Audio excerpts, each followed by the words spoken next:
Video की starting पर हम लोग देखते हैं कि फैन लिलिन और उसके फ्रेंड्स मॉल पर होते हैं। बट वो लोग वहाँ पर वीडियो बना रहे होते हैं और मस्ती कर रहे होते हैं। तभी अचानक से उन लोगों की टक्कर ल्यूजी से हो जाती है। ल्यूजी कप नूडल्स ले रहा होता है जो नीचे गिर जाता है टकराने की वजह से। जिसके बाद ल्यूजी फैन लिलिन और उसके फ्रेंड्स को तो देखता है बट कोई भी रिएक्ट नहीं करता है। जो देखने के बाद फैन लिलिन की फ्रेंड जोई बोल रही होती है कि ये तो ल्यूजी है, ये यहाँ पर क्या कर रहा है, क्या ये अपने घर पर सिर्फ कप नूडल्स ही खाता है। ये सब बातें सुनने के बाद ल्यूजी उन लोगों पर कोई भी रिएक्ट नहीं करता है और फैन लिलिन और जिया भी कोई रिएक्ट नहीं करती है। इसके बाद ल्यूजी अपना कप नूडल्स खरीद कर वहाँ से चला जाता है। अब नेक्स्ट सीन पर हम लोग देखते हैं फैन लिलिन और उसके फ्रेंड्स मिलकर मेकअप कर रहे होते हैं। तभी जिया को याद आता है कि उसने फैन लिलिन के बैग पर अपना फाउंडेशन रखा था। तो वो उस फाउंडेशन को लेने के लिए उसके बैग को चेक करती है जहाँ पर फैन लिलिन का फ़ोन भी होता है। तो वो देखती है कि उसके फ़ोन पर ल्यूजी का एक मैसेज आता है जो देखकर जिया को बिल्कुल भी अच्छा नहीं लगता, क्योंकि फैन लिलिन उसकी बहुत अच्छी फ्रेंड है और वो फैन लिलिन को किसी के साथ भी शेयर नहीं करना चाहती। अब वो गुस्से में आके कहती है कि क्या हम लोग यहाँ से कहीं और दूसरी जगह पर नहीं जा सकते। जिसके बाद हमें नेक्स्ट सीन दिखाया जाता है जहाँ पर सब लोग मिलकर पार्टी कर रहे होते हैं। उसके दौरान ल्यूजी बार बार फैन लिलिन को मैसेज करके बुला रहा होता है। तभी फैन लिलिन की नज़र उसके फ़ोन पर पड़ती है कि उसने बहुत देर से अपना फ़ोन नहीं चेक किया है। जब वो अपने फ़ोन को चेक करती है तो उस पर उसे ल्यूजी के मैसेजेस मिलते हैं। वो बोल रहा होता है कि क्या आज तुम पढ़ने के लिए नहीं आ रही हो, जिस पर फैन लिलिन कोई भी रिप्लाई नहीं करती। और इधर दूसरी तरफ जिया, जिसका ध्यान सिर्फ फैन लिलिन पर होता है, उसे पता होता है कि वो ल्यूजी का ही मैसेज देख रही है। अब उसे लग रहा होता है कि फैन लिलिन और ल्यूजी का फ्रेंडशिप कुछ ज़्यादा ही अच्छा बन रहा है। तो वो फैन लिलिन को गाने के लिए कहती है। फैन लिलिन को गाने का बिल्कुल भी मूड नहीं होता है, बट जिया को लग रहा होता है कि अब फैन लिलिन पहले जैसे बिल्कुल नहीं रही। वो जैसे पहले मस्ती करती थी अब वो ऐसे बिल्कुल नहीं करती। फैन लिलिन बहुत ज़्यादा खोई हुई नज़र आ रही होती है। तभी उसकी नज़र वहाँ के वेटर पर पड़ती है जो वहाँ का टेबल साफ़ कर रहे होते हैं। जब वो टेबल साफ़ कर रहा होता है तो फैन लिलिन वो देखकर कुछ याद करती है। वो सोचती है कि फैन लिलिन के फादर भी उसकी किताब को वैसे ही साफ़ करते थे जैसे वो वेटर अभी टेबल साफ़ कर रहा था, क्योंकि वो चाहते थे कि फ़ैन लिलिन वहाँ से अच्छे से पढ़ाई करे।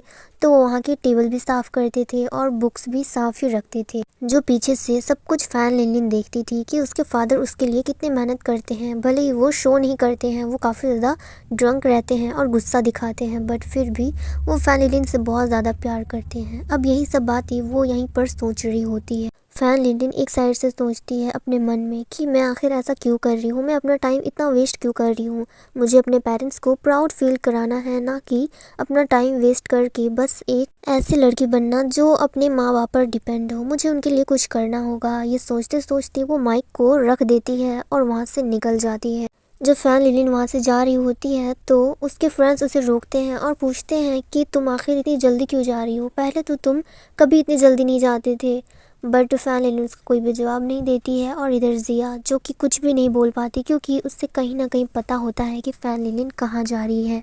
और इधर हम लोग फैन लिलिन को देखते हैं जो दौड़ती हुई जा रही होती है और अपने मन में सिर्फ अपने पेरेंट्स के बारे में सोच रही होती है कि चाहे वो लोग कितनी भी लड़ाई क्यों ना करें। पर जब उसे 60% मार्क्स मिला था तो वो लोग बहुत ज़्यादा खुश हुए थे। भले ही डैड शो नहीं कर रहे थे बट वो भी बहुत ज़्यादा खुश थे। और अगर मैं उससे ज़्यादा मार्क्स लाऊंगी तो वो लोग कितने ज़्यादा खुश होंगे। यही सब बातें सोचते हुए फैन लिलिन ल्यूजी के घर पहुंच जाती है पढ़ाई करने के लिए। अब हम देखते हैं कि फैन लिलिन और लूजी दोनों ही पढ़ाई कर रहे होते हैं। लूजी उसे बहुत अच्छे से समझा रहा होता है। काफ़ी देर हो चुका होता है। फैन लिलिन पढ़ाई करते करते थक चुकी होती है तो वो लूजी से टाइम पूछती है। इसके बाद लूजी उठ जाता है और वो फैन लिलिन के लिए ड्रिंक करने के लिए मिल्क लाता है। जब लूजी फैन लिलिन को ड्रिंक दे रहा होता है तो फैन लिलिन को तो यकीन ही नहीं आ रहा होता है कि लूजी उसे ड्रिंक ऑफर करेगा। फिर वो लोग काफ़ी मस्ती करते हैं और जब वो लोग का क्लास ख़त्म हो जाता है तो वो लोग बाहर आ जाते हैं। जाते जाते रास्ते में फैन लिलिन बोल रही होती है कि बहुत ज़्यादा रात हो गई है, पता नहीं मैं घर कैसे जा पाऊँगी। और वो लूजी को थैंक्स भी करती है कि अगर वो नहीं होता तो वो खुद को कभी प्रूव भी नहीं कर पाती। उसके 60% मार्क्स भी सिर्फ लूजी की वजह से ही आए हैं। ल्यूजी जाते जाते अचानक रुक जाता है तो फैन लिलिन उससे पूछती भी है कि तुम्हें आखिर क्या हुआ है, तुम कुछ बोल क्यों नहीं रही हो। तो वो भी जब आगे मुड़कर देखती है तो वहाँ से फैन लिलिन के फ्रेंड्स आ रहे होते हैं। अब जिया की नज़र अचानक उन दोनों पर पड़ती है तो वो भी रुक जाती है और वो काफ़ी ज़्यादा शॉक्ड में होती है उन दोनों को साथ में देखकर। फिर जिया सोचती है कि मैंने जैसा सोचा था बिल्कुल वैसा ही हुआ। फैन लिलिन ल्यूजी के पास ही गई थी, वो दोनों एक साथ ही थे। जिया को काफ़ी ज़्यादा जेलस फील हो रहा होता है। वो नहीं चाह रही होती है कि फैन लिलिन और ल्यूजी दोनों एक साथ रहे। जिया तो बेचारी फ्रीज हो चुकी होती है उन दोनों को साथ देखने के बाद। जिसके बाद उसके फ्रेंड्स बातें कर रहे होते हैं कि कहीं ये दोनों डेट तो नहीं कर रहे हैं, जो सुनने के बाद जिया और भी ज़्यादा गुस्से में आ जाती है। जिया दौड़ते हुए जाती है फैन लिलिन और ल्यूजी के पास। वो जैसे ही वहाँ पर पहुँचती है वो ल्यूजी को एक थप्पड़ मारती है और उससे कहती है कि तुम मेरे फैन लिलिन से दूर ही रहो। थप्पड़ खाने के बाद ल्यूजी बिल्कुल शॉक्ड हो जाता है। उससे समझ में ही नहीं आ रहा होता है कि आखिर ये हुआ क्या और इसने आखिर मुझे थप्पड़ क्यों मारा। इस मोमेंट पर ये सीन कट हो जाता है और अब हमें फ्लैशबैक पर दिखाया जाता है कि फैन लिनलिन और उसके फ्रेंड्स पहले कितनी मस्ती करते थे। क्लास में पढ़ाई की जगह वो लोग सिर्फ मस्ती ही क्या करते थे, एक दूसरे का टिफ़िन पास करते थे। सब लोग एक दूसरे के काफ़ी अच्छे फ्रेंड्स थे। वो लोग एक दूसरे की बहुत हेल्प करते थे और जब टीचर उन लोगों को पकड़ लेते थे तो वो लोग एक दूसरे के ऊपर दोष नहीं आने देते थे और ब्लेम खुद के ऊपर ले लेते थे।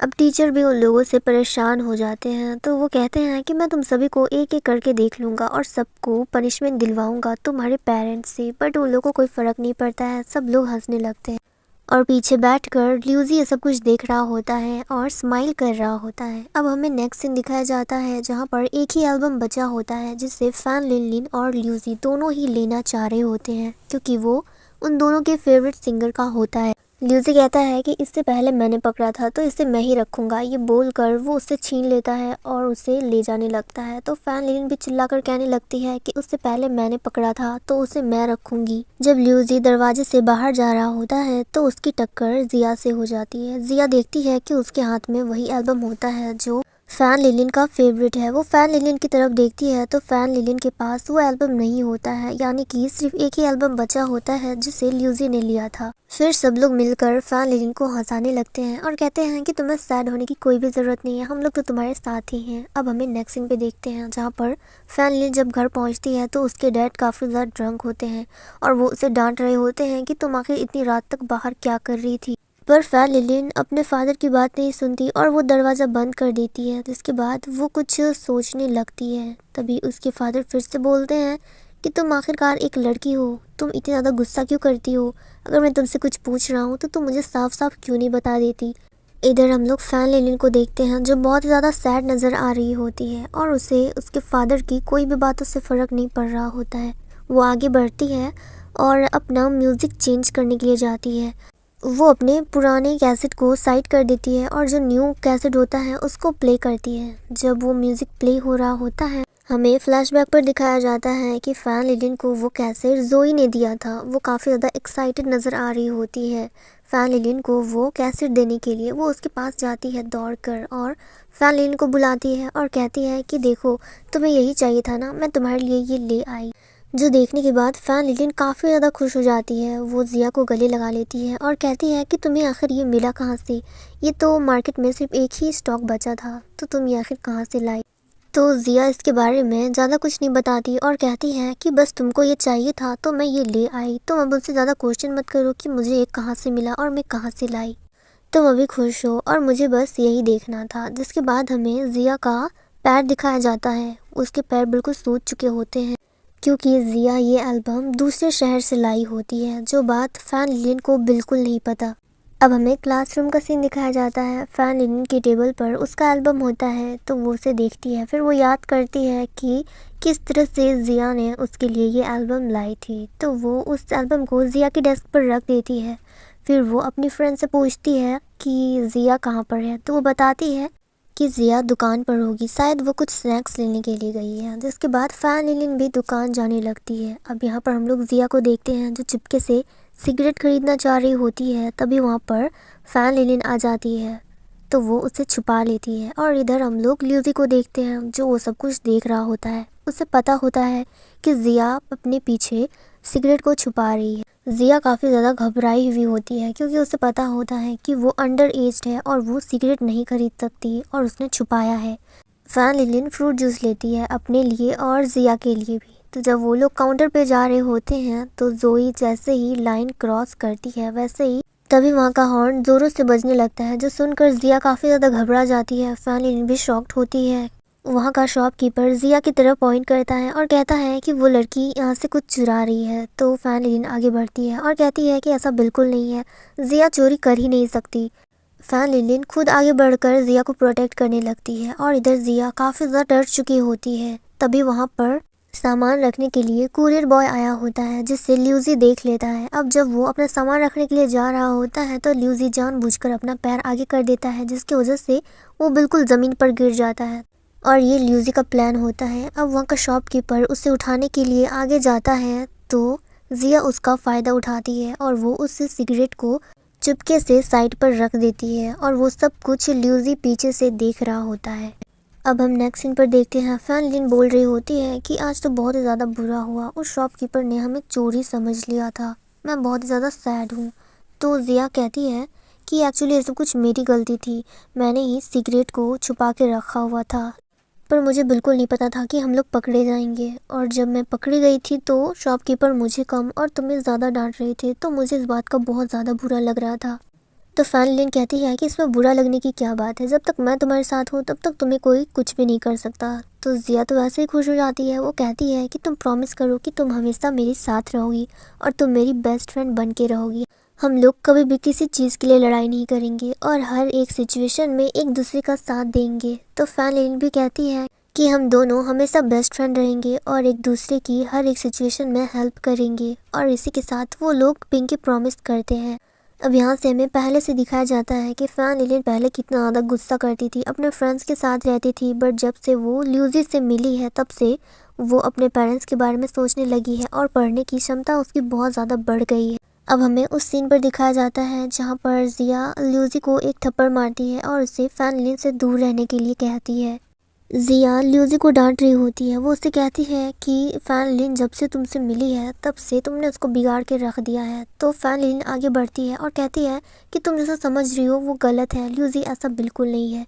तो जिया को और ज़्यादा गुस्सा आने लगता है और कहती है कि क्या तुम सब कुछ भूल गई, तुम तो मेरी बेस्ट फ्रेंड थी, तो तुम इसके साथ आखिर इतना क्यों रहती हो, तुमने मुझसे झूठ कहा। तो फैन लिलिन कहती है कि नहीं, तुम जैसा समझ रही हो वो गलत है, मैं तो ल्यूजी के साथ पढ़ाई करती हूँ। वो अपने बैग से नोट्स निकालने लगती है और कहती है कि देखो मैं उसके साथ यही सब पढ़ती हूँ और तुम मेरा पूरा बैग चेक कर सकती हो, इसमें सिर्फ बुक्स हैं जो मैं ल्यूजी के साथ मिलकर पढ़ाई करती हूँ। वो मेरी हेल्प करता है ये सब पढ़ाई करने में। मैं स्कूल में ठीक से पढ़ाई नहीं कर पाती, वहाँ पर मुझे कुछ भी समझ नहीं आता, बट ल्यूजी मुझे सब कुछ समझाता है। जो सुनने के बाद तो जिया और भी ज़्यादा गुस्से में आ जाती है और वो उस बुक को ही फाड़ देती है। जिया को काफ़ी ज़्यादा बुरा लग रहा होता है, वो काफ़ी ज़्यादा गुस्से में होती है और कहती है कि अब मैं तुमसे कभी भी नहीं बात करूँगी क्योंकि तुमने मुझसे झूठ बोला है।